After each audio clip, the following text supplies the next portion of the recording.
Hey, we appreciate your time, Dr. Ann Rose, and this is a pre-taped interview, Doctor, so let's jump into it. I know talking today about risk for blood clots and our listeners at high risk for blood clots, and information given to me, a couple of real higher profile celebrities last year, rap artist Heavy D, tennis player Serena Williams, suffering from blood clots, and obviously in the unfortunate case of Heavy D, he did die from there, and from that, I should say. And blood clots in general, this is something more common than we think, isn't it? Right, yeah, I think it's actually more common than most people realize.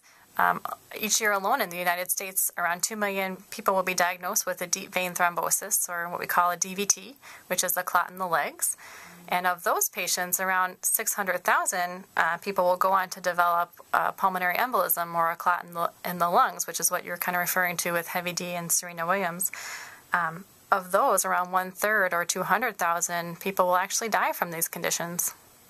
Now, you mentioned a couple of numbers here. Are we seeing the number of people being diagnosed with this and actually related deaths increasing?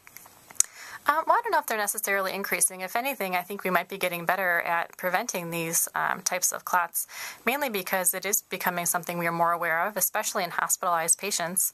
At the University of Wisconsin alone, I know every patient that comes into the hospital, a pharmacist is actually evaluating these patients, what their risk factors are, making sure that they're on the appropriate blood thinning medication so that we can prevent these clots from happening. You mentioned risk factors. Let's talk about that Sure. next. What are some of the factors that can possibly lead to a blood clot or a deadly blood clot?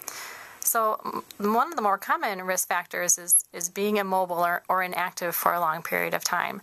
So if you've had a recent surgery and you're confined to a hospital bed for greater than 2 days, or if you're traveling long distances, so you took that cross-country flight or overseas flight, could be a long bus ride or car trips. Those are some of the more common causes, but other causes could be anyone really over the age of 40. If you're a woman who's taking birth control pills, if you've been pregnant or have recently given birth within the last 6 weeks, if you've had a clot in the past, you're a significantly higher risk for getting another clot. And then even patients that are being treated for cancer are all groups that are in some of our higher risk groups for developing clots. Talking today with Dr. Ann Rose about being at risk, or those at risk for blood clots. We talked about the risk factors. Are there certain signs, maybe some way that we would know that we would have a blood clot? Right, exactly. And so I'll sort of split the signs into the two different types of clots that you can get. So the first one is that DVT, or the clot that happens in the calves of the legs. And these signs would be having a calf that might be swollen. It could be very painful, and even just to a light touch may feel hot or even look red. And usually this is happening in one leg more than it is the other leg. For a clot that happens in the lungs, you may feel short of breath, even if you're at rest. You could have sharp chest pains, feel your heart race, feel sweaty, or you can even cough up blood.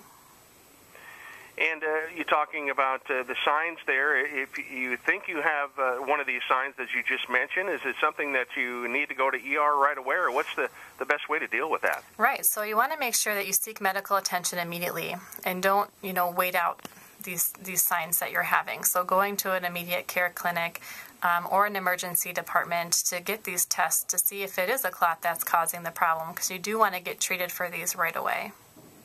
You talked about risk factors and signs. How about prevention? Do we any way that we can prevent getting these blood clots to start? Right, yeah. So the best way to prevent is just to be active. And being active means even just light walking. So anything that's going to keep that blood moving. Now, let's say you're taking a flight or you're on a bus ride where you might not be able to walk a lot. There are some things you can do to prevent clots in these situations. The first one would be if you can get up and walk around or move around at least once every 2 hours, or if you can't, doing what we call calf exercises. And so those as simple as pointing your toes up and then pointing your toes down for 15 seconds, at least once every hour. Also understand, too, that if you're about to go to the hospital, maybe have a surgery schedule or something of that nature, is there a reason that those folks need to be a little more cautious? Right. So being in the hospital can increase your risks for developing these clots. And again, oftentimes it's because, we are having surgery or we're just not feeling well, where you don't want to get up and move around as much as you did before coming in. So what we do for these patients, they're often placed on what we call blood thinning medications. And so if you are put on one of these medications, which is given usually as an injection or a shot, is to make sure that you're taking these and not refusing them. It's just a simple thing that you could do to help prevent yourself from getting a clot. We can also use devices that usually are socks that you wear that can compress the veins and keep that blood moving while you're in the hospital bed. Talking with Dr. Ann Rose about different risk factors, the signs. We've covered that and ways to prevent potentially fatal blood clots. Finally, a lot of times we like to refer our listeners to websites, and we've covered a lot today. Somewhere we can go on the web where we can kind of learn more about what's been discussed.